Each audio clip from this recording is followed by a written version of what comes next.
From recruiting and consulting firm Riderflex, I'm your host, Steve Urban, and here is your Riderflex podcast episode of the day. All right, you ready to rock and roll? Let's go. Dan Burcaw on the Riderflex podcast. Welcome, Dan. Hey, thank you for having me.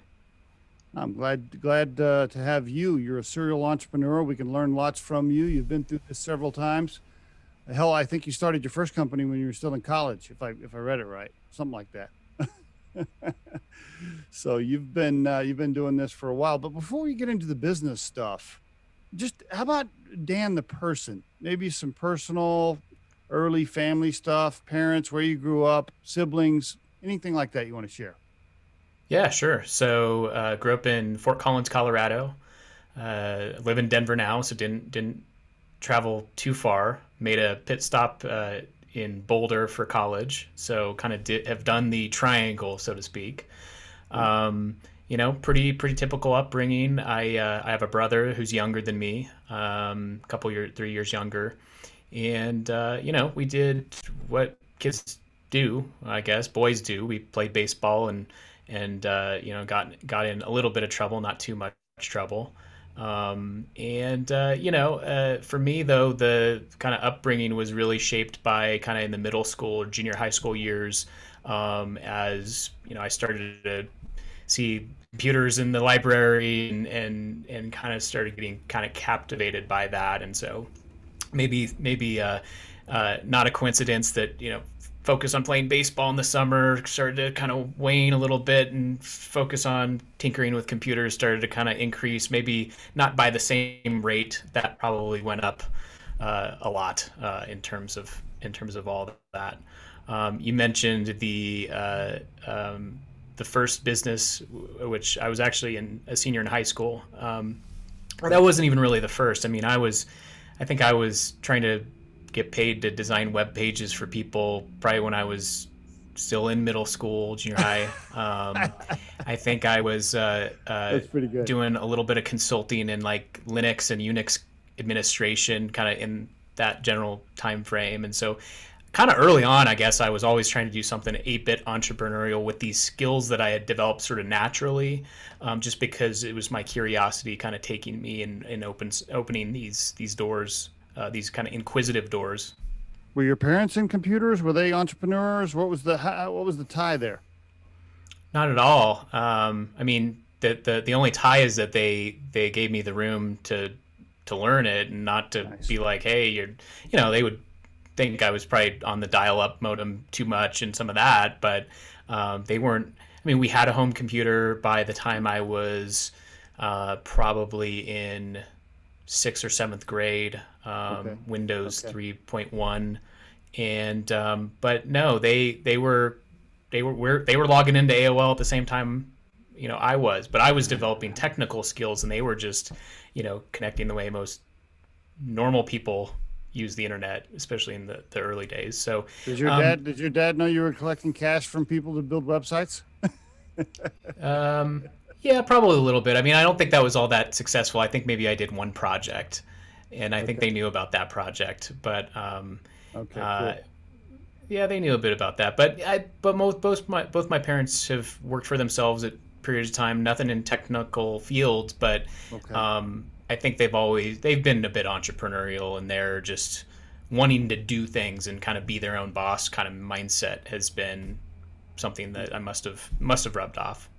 Yeah, it must have been a seed in there somewhere. Okay, so you were doing stuff early on, even back to middle school, high school, and then walk us into when you were in Boulder in school.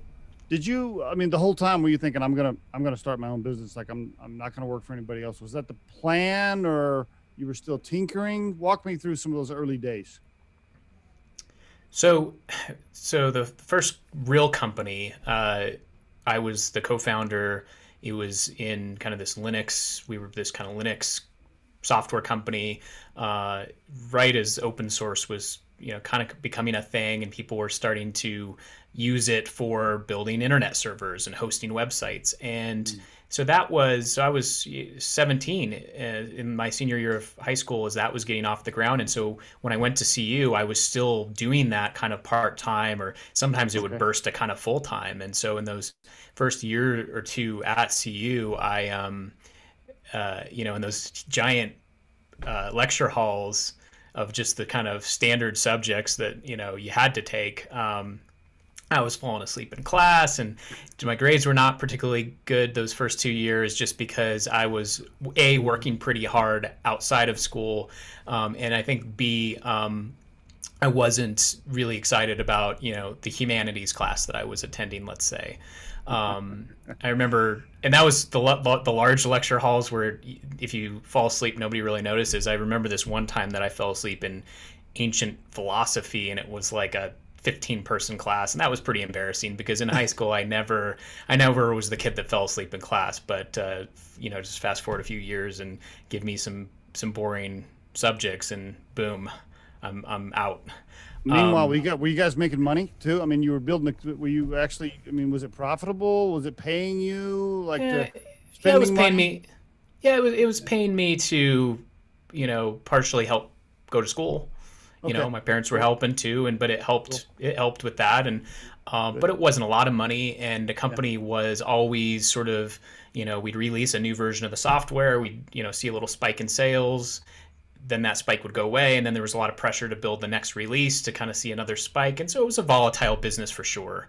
Mhm. We had some pretty interesting clients. We had a lot of U.S. government agencies like the national laboratories and NASA and some of the defense some of the branches of the military. So we had some pretty good customers, but it wasn't like it was printing money. Yeah.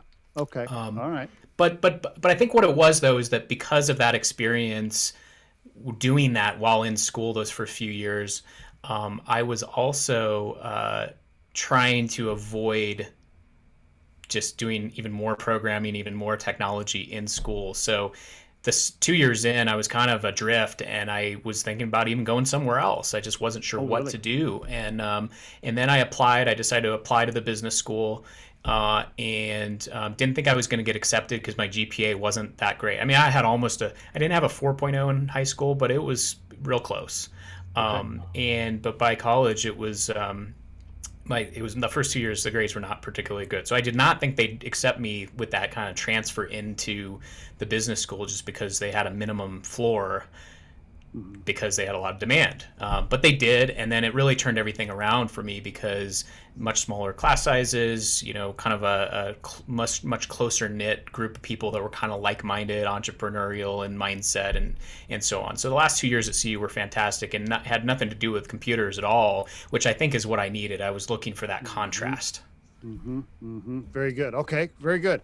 All right. And so after school, at some point, you guys, you stopped this business, and Apple, the opportunity for you to go to be an employee with Apple kind of surfaces. How does that happen? So the business continued, and I just decided I needed to no longer Oh, be part of it because okay. I'd been part of it since I was 17, and I didn't know anything else. Okay. So it was, I would say it was not that it was struggling per se. It was just kind of it wasn't going. It would kind of what to me wasn't feel like it was going anywhere. It actually went on to do some bigger things after I was no longer there, and Okay. ended up getting acquired. So that was good. But I just needed something that was a change of pace, and especially spending a lot of hours in code and in kind of the terminal. I just really wanted something different. So I started out, I put through in an application to Apple retail store down in Denver, and I just literally wanted something, just anything. Yeah. I liked Apple because our company Apple was a partner of ours, and I'd gotten to see, I'd been able to go to some of the Apple keynotes because of the Mhm. Linux company, and so there was already some exposure. And I liked what was going on. So but that retail, job that started out part time turned into a corporate job. Had a home office here in Denver. Was involved in rollout and new initiatives and sort of store operations for a part of the country relative to the retail expansion that was going on. Okay, good experience for you. And then talk to me about you deciding to leave there and do Push.io, I guess, was the next company you founded, or where you were a co-founder. So it was actually Double Encore was the next one, and what it was is Okay. that yeah, they're related. So um, so I'm at Apple. The iPhone launches in 2007, right? I had a real sense that it was going to change everything, both from using the device, as an employee. That in that first year of launch, it was still pretty expensive. It was only on AT&T, edge networking, but huge potential, and employees got one. So I had an iPhone that first year, and I just knew it was going to be, a success in the end, and especially just this idea that you could run real software on this, not little web apps or anything. It's like this was gonna once you could in that first year you couldn't actually run real software. It was web apps, Yeah. but you just could see the writing on the wall. So that next year, 2008, they launched the App Store, and by that I had a sense that the App Store was coming, not from any proprietary notion, but just by Right. following what Yeah. was happening. So I just looked at it and said, I think there's going to be an opportunity here because uh, if they roll something out where you can make apps and distribute them on an app store, they're going to use all the Apple technology. And Apple had this kind of esoteric programming language, Objective-C, which nobody on the planet knew unless you happen to be a Mac programmer. There wasn't very many Mac programmers. So my sense was, if a company was going to want to build one of these applications, how are they going to do it? Who are they going to? There's like nobody to recruit in those early days, so they're going to need to be able to hire an engineering firm or a kind of agency to be able to build these apps that I was convinced they would want to build. And so that was Double Encores. We built basically one of the world's first app development agencies built around building iPhone apps. And in that first little period of time, by the way, there weren't a lot of agencies because all the people that were early adopters like me, they were like building a little game or building the fart app, right? And I had just skipped all that and just went straight to what is the commercial opportunity here. And you did that by yourself. You were the founder there of that company, and you spent 6 years building that. How big was it? How many employees? So it was just me. We got our first project in 2008 and kind of expanded to a couple of engineers. I think the engineers started out and they were contractors. And then in that kind of first year, I was able to bring them on the payroll. But by the time it got acquired by WPP, it was north of 50 employees, mostly based in Denver with a satellite office in Atlanta, Georgia. Wow, congratulations. Successful exit for you, up to 50 employees. Were you still the majority shareholder when it was acquired? So I was a large shareholder. So what had happened is that after around 25 employees, then the question, I was starting to build Push.io at the same time, and we can talk about that. Okay. But so what happened is that running two businesses at the same time is really challenging. Running one business as a CEO is challenging. So exactly, and they were very complementary. Push.io was a cloud service for push notifications for mobile apps. So a lot of our Double Encore clients ended up using Push.io as the engine to send push notifications. So very complementary, but not the same business. And two separate businesses. That one had another co-founder and a kind of different team, and the whole thing. So there was a point where both of them were doing pretty well. But I felt as a human, back to me as a person, is that I wasn't scaling to be able to be 100% plus at either business. I felt like I was giving, everything I could give, but wasn't operating great at either. So Push.io looked like it was the one that had, this more, I don't want to call it upside because that's not exactly fair. But it felt like it's something that needed more of my attention and needed to be nurtured to kind of get to that next level. Whereas Double Encore just kind of had hit a good steady rate. But then the question is, where could it go?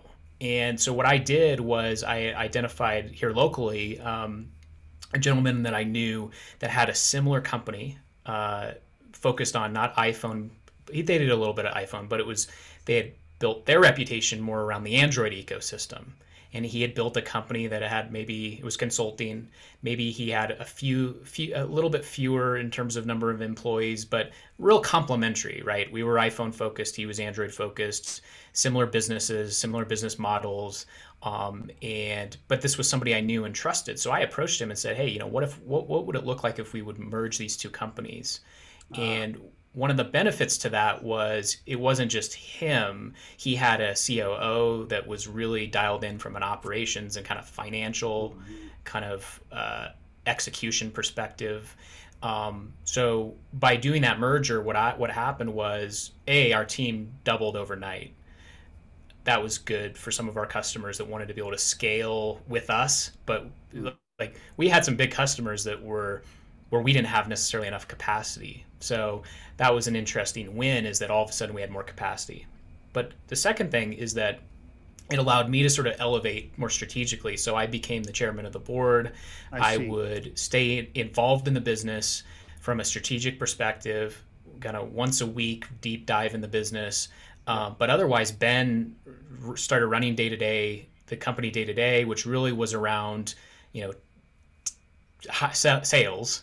The CEO of an agency is really the salesperson, and then the COO who came in was really the person dealing with recruiting, the books, and all of that. And so what happened was, in that ensuing year, everything got much more dialed in from a ops perspective. Profitability went up, revenue, or even revenue went up. All the metrics looked great after we did the deal and operated for a little while. Meanwhile, I could go focus on this other company that needed some attention too, and just wasn't as mature.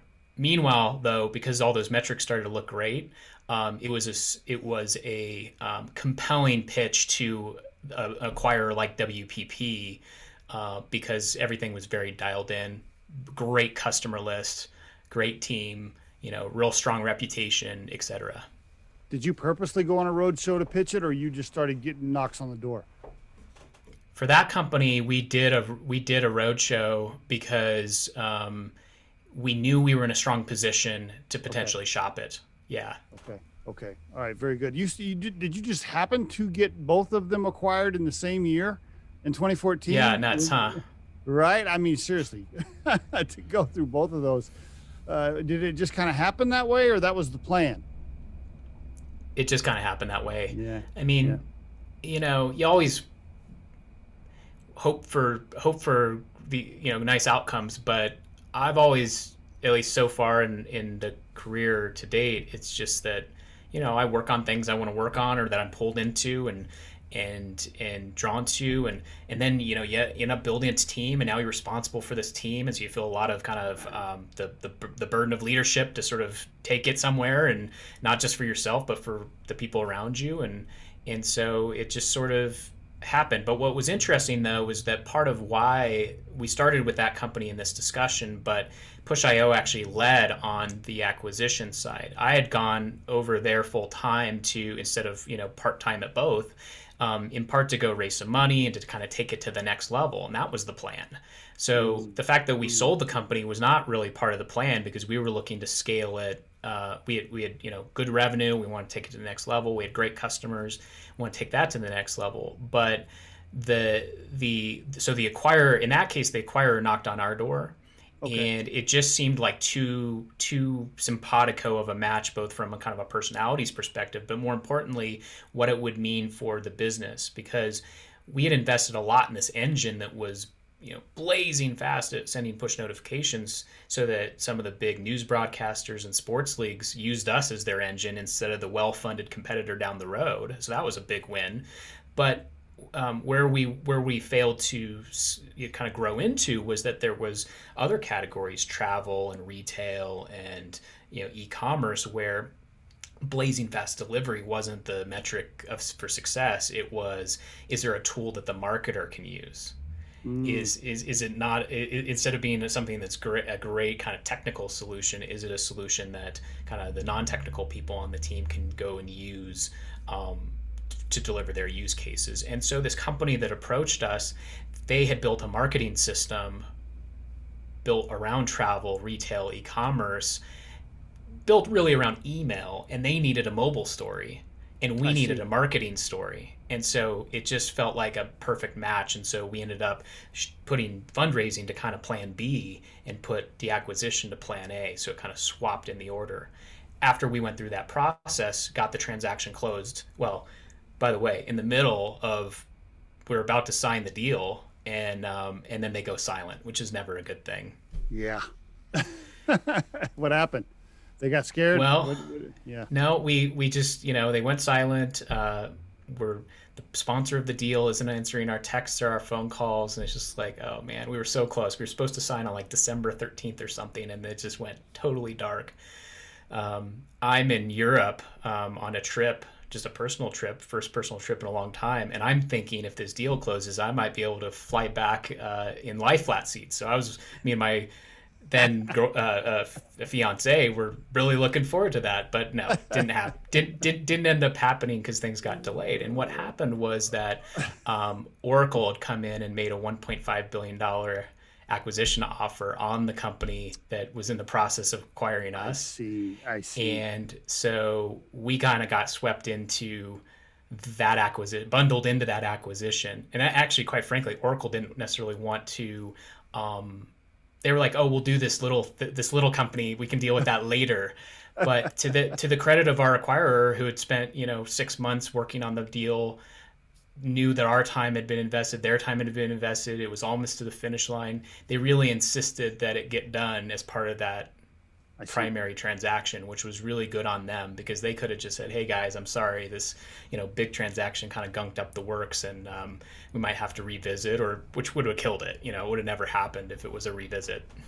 Gotcha. Well, congratulations on getting both of those deals done in 2014. Now, I'm guessing there was a 2-year ride along for Oracle, and that's why you were over there as a senior director or product manager. They're like, "Hey, you got to stick around for a couple of years." Or did they just recruit you, or was it a ride along package on the deal, or what happened?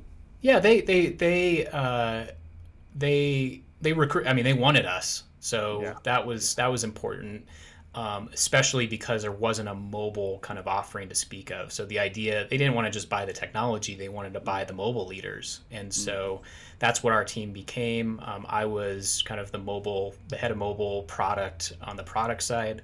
My co-founder Joe was the head of mobile sales, so he was in kind of the sales organization, and then we started to little by little build out an engineering pod really around our technology. And really, the time was right for me to leave, because our technology 2 years later, both in terms of the structure of some earnouts and things, Yep. but also more importantly is that we had kind of completed the mission of integrating our technology into the larger product and platform. So at that point, it was being managed kind of day to day with a larger team. They like I was made somewhat obsolete by the fact that it became part of the larger thing, and so it just seemed like a good time to try something new. Yeah, yeah. Plus, I mean, after starting both of those other companies and running them as the CEO, having like a supervisor at Oracle probably wasn't fun, I don't guess, was it? So no complaints about my boss or my boss's boss. I mean, they're both really great. I would just say that it's a much larger organization, and so things that as a startup you're able to do just because you decide. For example, Yep. I need this piece of software. Okay, let's just go plug in the go credit card. Stuff like that is just a little bit slower. So Right. my entrepreneurial side didn't love that. Now that being said, with the perspective of just a little bit of hindsight, because it's been a few years now, those things drive you nuts a little bit. But there's a whole series of other things that I probably didn't appreciate as much at the time. Not the least of which was that when your piece of software is being sold on the rate card at Oracle, a company that's just about as big as it gets from a software perspective, Right. That's That's pretty pretty impressive. cool. To Yeah, see a that's pretty cool. salesperson you've never talked to in some other part of the world that sold your piece of software without having any interaction with you is kind of mind blowing. Yeah, that's pretty cool. Yeah, that's nice. Okay, so congratulations on all of that. So you saw this position at Oracle. You're like, okay, this is probably wrap up time. Did you know what you wanted to start next? Did you have an idea? Was that or did you meet with a co-founder over some beers, a buddy, and say, hey, let's start? Yeah, walk me through it. Well, so the company I ended up co-founding next was Nami, and my co-founder did another year at Oracle. So just to put the timeline in perspective, Okay. I decided to do Nami with the same person that I did Push.io with, and he lasted basically another year. So Okay. I didn't. When I left, wasn't sure what I was going to do right away, and the first thing I did, quite honestly, is I took a sabbatical. That's why I'm looking at your LinkedIn profile, and I see the little gap there. I see there's a tiny gap, whatever it is, year and a half or whatever. I was wondering if that's what happened. Yeah, go ahead. Yeah, I didn't mean to interrupt you. Well, no, it's what the gap was is it was supposed to be a 6 month sabbatical that it's funny. Sometimes people call me now that are thinking about doing the sabbatical. Maybe they've had an exit or something. So I'll get a call. I've been introduced to them through a friend or an investor or something, and they ask me, well, what's your advice for me as I think about doing a sabbatical? I'm like, just realize it's not going to be if you're saying it's going to be 3 weeks, it's going to be 3 months. Are you saying it's going to be 6 months? It's going to be a year. Just be aware that that's what's going to happen, and that's what happened. It grew into something more, and the quite frankly, to start, I wasn't sure what I wanted to do, so I just focused on me. Got into some new hobbies and tried some new things, and spent some time on fitness, which I hadn't spent a lot of time on running two companies. And so it just if you break it into kind of chunks, the first chunk was really focusing on me. Second chunk was trying some new things. Started training Brazilian Jiu-Jitsu, which is kind of related to fitness, but different. And then the third thing is starting to think about, well, what to do next. And then, it's just like hard to choose. So that last little chunk of time was also just probably some decision paralysis around, well, I got to do something. It's now been a year. And I got to pull the trigger on something, but what should I pull the trigger on? And we had some idea, we had some industry trends that we had been watching and some things that we were keeping our eyes on. So it wasn't just totally blank slate, but still, it's for somebody for whom it's been their fourth one, it was awfully hard to just say, okay, now's the moment we're pulling the trigger. You would think it would have been second nature.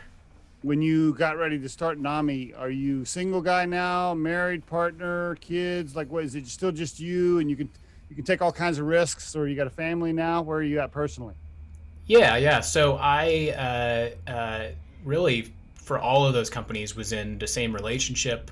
I got married in 2015, so kind of at the tail end of my Oracle tenure. We had been together a long time, and then finally decided to get married, and then it's just been us and two cats for a long time. Although as of about 6 weeks ago, we have a newborn baby girl in the family. So wow, life has gotten very. I have, you think that year and a half sabbatical is a weird gap in time. I can't believe how much time alters with having a baby around. It's just like, where did the whole day go? Like, right? What happened to the night time hours? So right. Yeah, your first kid, you're like, oh shit, 12 hours just went by, and what did we do? I can't remember. It's mayhem. Congratulations. Okay, new daughter. Okay, so all right, I was wondering if you were in a relationship during that time. Well, wow, that's pretty cool that your wife has been with you through lots of those big moments in your life, and so congrats to you and her, and congrats on the baby. All right, so Nami, let's give us the 3-minute elevator pitch. Go for it. Yeah. So back in mobile is much more mature than it was when we started Double Encore and then Push.io. Okay. And the ecosystem's been through an evolution. Part of the evolution is that, it started out, people would build an app, give it away for free because it was just a marketing piece.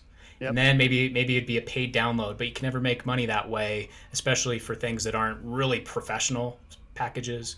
But even in mobile, even if it's a really professional package, you can't charge enough because people don't want to spend $100 on a mobile app. They'd spend $100 on desktop software, but there's something about mobile that's kind of kept the prices down. Then Apple introduced in-app purchases, and so games really started to flourish from a monetization perspective because you keep having to buy the coins and the tokens to keep going in the game. But for all the rest of apps, non-games, there was really this problem where people couldn't figure out how to make it sustainable. Mm-hmm. And the fundamental challenge with that is that the ecosystem has gotten more complex. There's not just phones now, there's tablets and watches and TV, smart TVs and all these things. And so if you want to put an app out there, it's a massive amount of effort now. Even though all the tools are easier to use, the programming languages are easier, there's just more you have to target. So just the level of effort and resource requirements is an order of magnitude more now. So what it means is it puts a real onus on monetization has to be much more of a central emphasis. Mobile ads is not a really viable option unless you're a very high traffic property.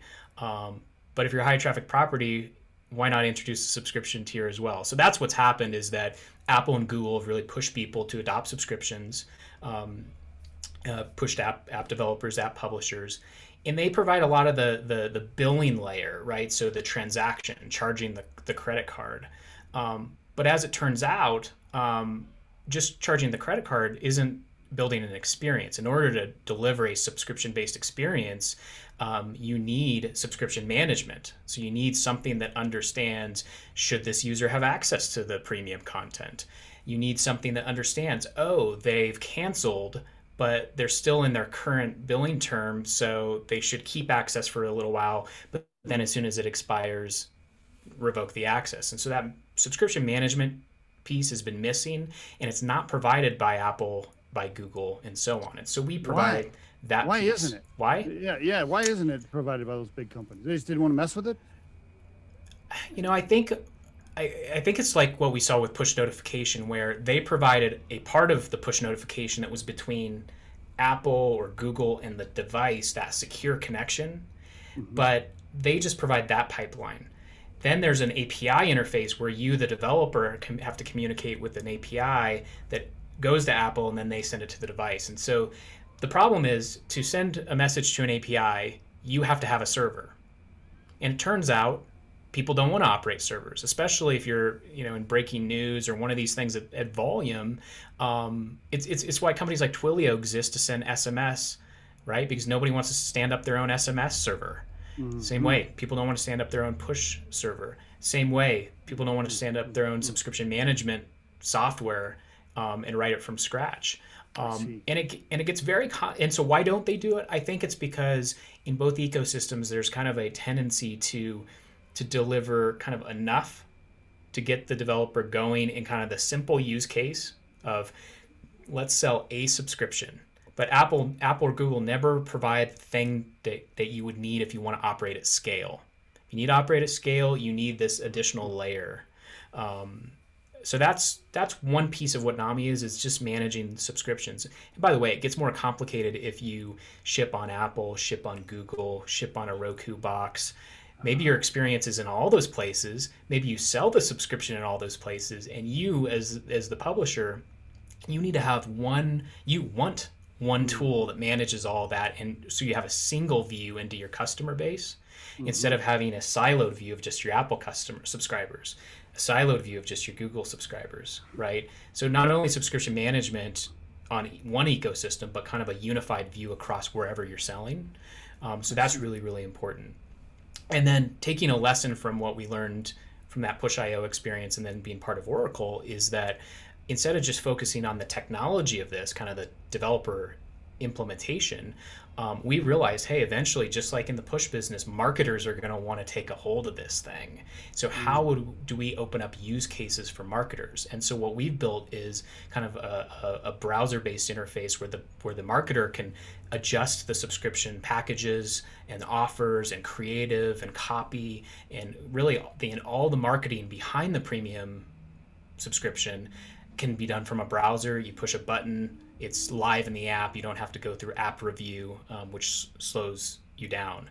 And so that's been a huge win because people can literally get up and running in really minutes. And then the non-technical people on the team can kind of take control of some of these key marketing touch points.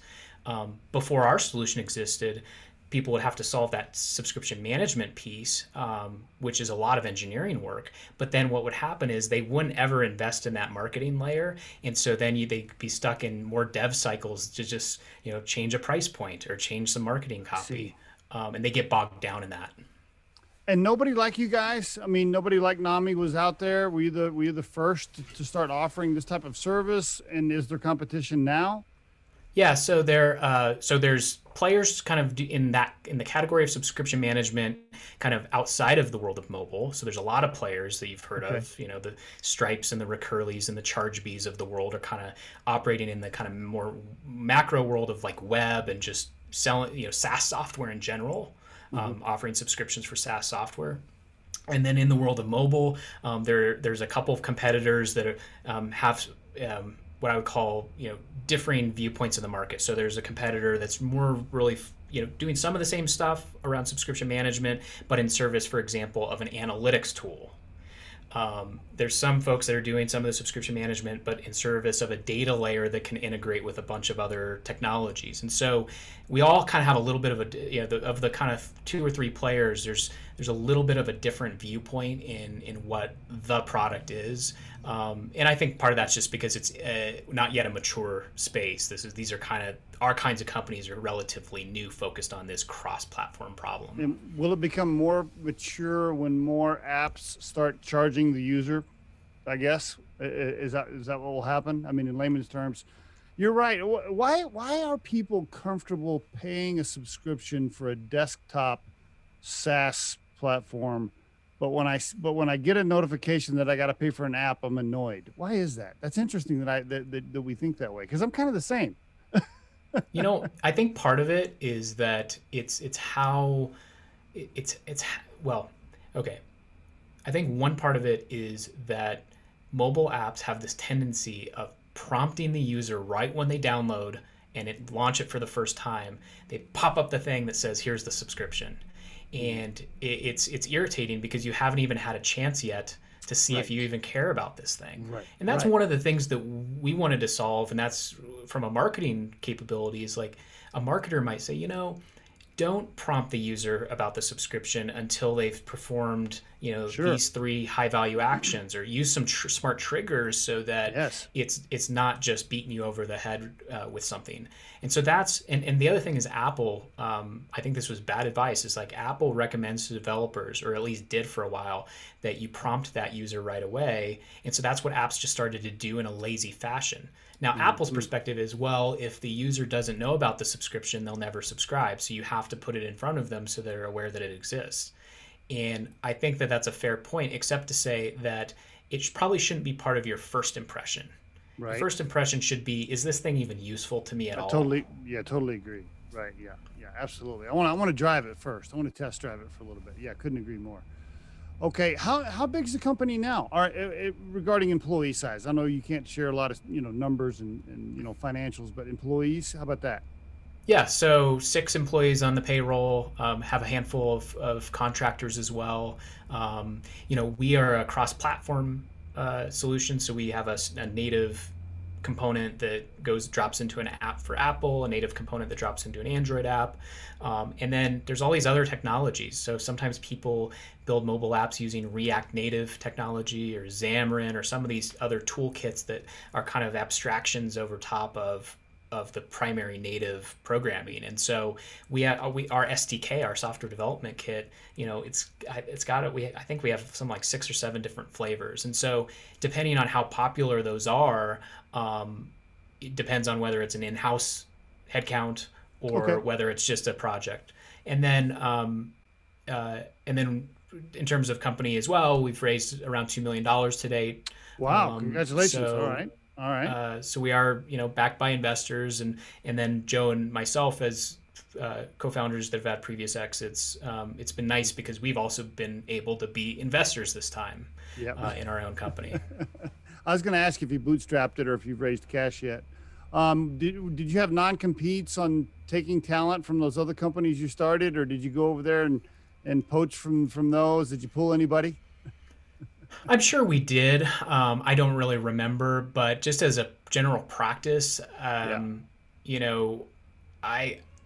if somebody asked us like, what are you up to, we would tell them, but we weren't making a real effort to, I mean, we actually made zero effort. In fact, tried extra hard to not do that, in part because Yeah.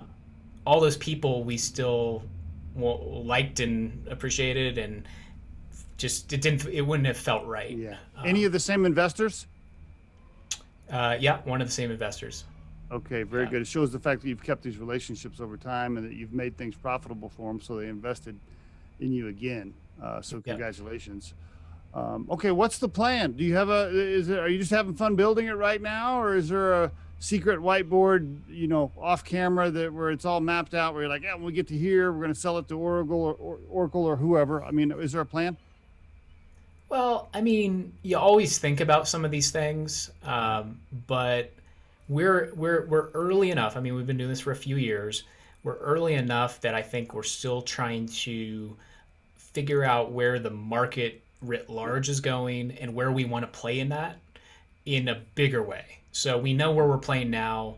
The question is, we could expand, this direction, or that direction, or that direction. There's all, or 3D space. Now we're expanding up, right? I don't know, but so part of it's just trying to think carefully about, where do we pulled this marketing string, for example, and we can keep pursuing the marketer persona as a key persona in our product, but what's the next persona we care about? Is it, the CFO? Yeah, maybe not, because there's a lot of companies in the kind of subscription back office space that are doing things like financial reporting for Wall Street, metrics for Wall Street, the Zoras of the world. So we're probably not going to go into that as an example. And so that's the thing, is like we're trying to figure out where do we want to be in a year, with where the product's going and how that maps to the market. Does that open up some opportunities around potential exits? I'm sure it does, but it's hard to forecast all of that. Sometimes it's just about putting yourself in a good position where there's opportunities that open the door. Very good. What's your favorite part, Dan? Do you enjoy the technology the most, the people, the cash raising, constructing the deal, the exit? Like, what are your favorite parts as a CEO and as a founder? I think over the years I've come to appreciate, and actually especially this time, because we didn't bootstrap, so we had some capital from kind of day one to start deploying, is really just trying to hire and recruit the best possible people that we can find. Mm-hmm. That would be number one, and then seeing people kind of step up and own big parts of what we're doing. So for example, I mean, I took 6 weeks off, or not 6 weeks. I wish I would have taken 6 weeks off. I took 3 weeks off for once the kid was here, and I was totally disconnected. I mean, I was 100% unplugged, and it felt fantastic. And I could think of, maybe that last company or two, had there been a life event like that where I needed to be not in the business, I don't think I could have been able to be 100% removed. So I think I've really learned to appreciate the fact that, hey, we've hired smart people for a reason. It's to own big parts of what we're doing. And as long as they feel empowered and kind of like they've got the support of me, to both run their part of the business and hopefully grow themselves in this experience, that's what we want. So that's the part that I've come to both appreciate and sort of hope to try to foster, and it's a lot of fun. If there's somebody listening to this episode that's an aspiring entrepreneur, they want to start something, but they haven't. I mean, you could teach a class on it at this point in Boulder because you've done it enough. But what are just a couple of things that you would tell them if they're nervous about getting started, haven't quite done it yet, on the edge, having beers with their potential co-founder down at the tavern? They talk about it all the time, but they haven't taken the leap. What would you tell them? I think you just have to do it, and that's what separates people that do it and then have a bunch of failures or have a bunch of successes or have a mixed bag. But even like talking about what I've done in the past now, it all sounds like it was smooth sailing. It was not smooth sailing. There was really stressful moments. There was moments where we were trying to figure out how to make payroll. There was moments where a client had promised something and then didn't come through. I mean, there's just all this turmoil in the process. So, but you don't tell those stories when you've had a bunch of successes. Although the point is like all entrepreneurs have these kind of, it can be a lonely journey on some level, and it can be stressful. But does that mean we trade it for a desk job working for somebody else where we don't have investment in what we're doing emotionally or intellectually? I wouldn't, Right. Now Right. over time, hopefully I've gotten better at dealing with stress, dealing with being able to detach, dealing with being able to kind of elevate to more strategic than get bogged down in the tactics when I've got team members that can focus on other areas of the altitudes of the business. And so you just have to do it. I mean, I remember even before when I was thinking about leaving that company, that first company, and going to do a part-time retail job. I mean, I'm sorry. When I was getting ready to leave Apple, by then I had been in the corporate job, and that time Apple stock, I was getting Apple stock regularly and great benefits, and it was just I worked from home. It was way ahead of its time on that front, and I worked for Apple. Who wouldn't want to work for Apple? So all of that was good. And when I was thinking about leaving, I just remember some people that I was close to kind of saying like, "Well, why would you leave? You've got a great situation." And it's like, yeah, but.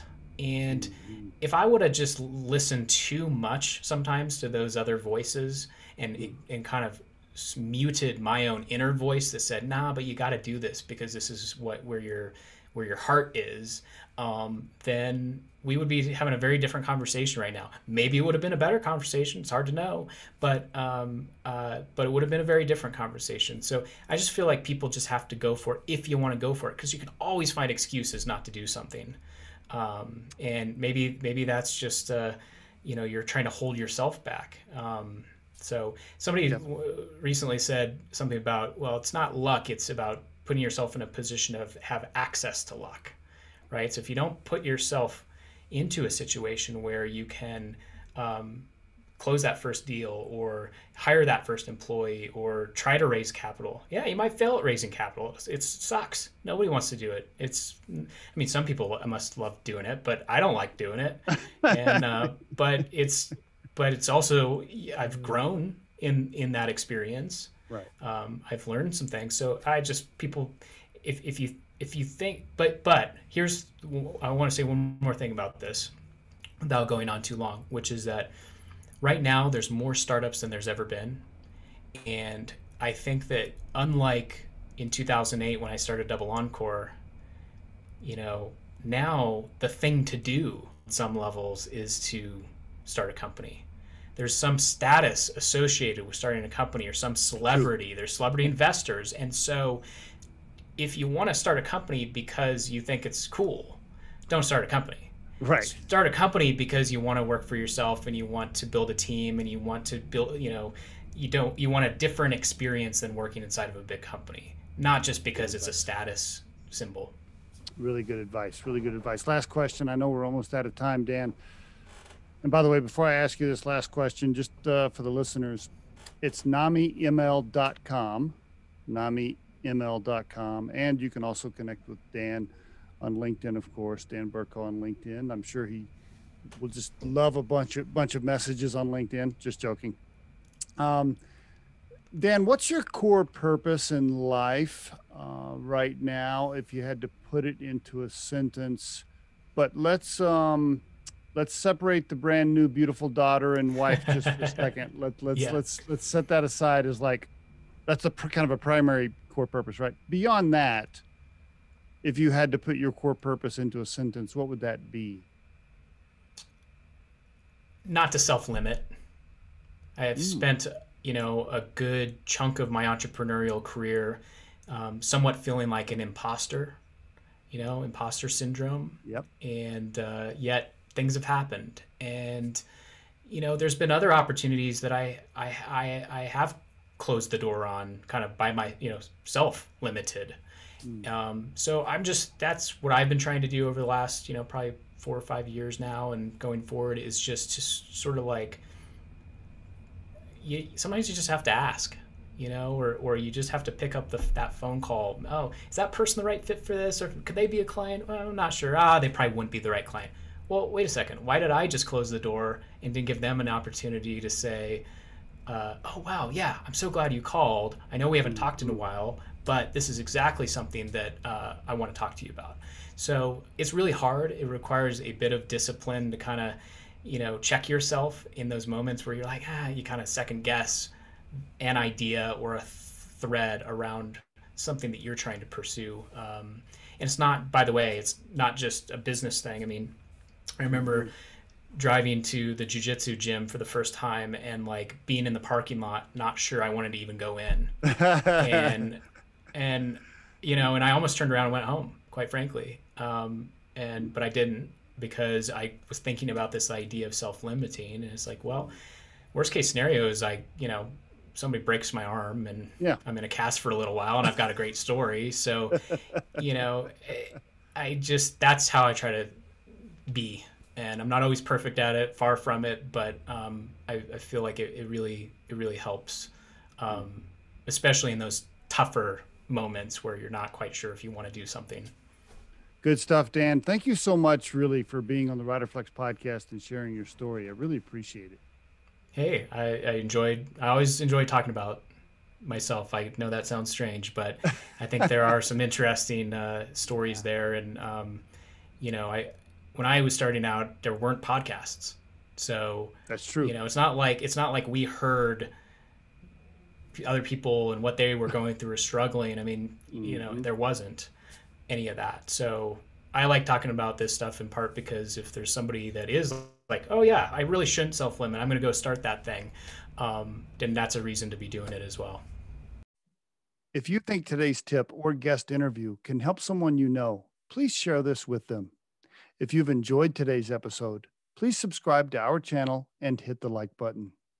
The Riderflex podcast features entrepreneurs, business executives, and the stories behind how they got there, as well as daily tips on career advice and job interviewing. You can visit riderflex.com to learn more about us and get information and pricing on the recruiting and consulting services we provide. Thanks so much for listening and have a great day.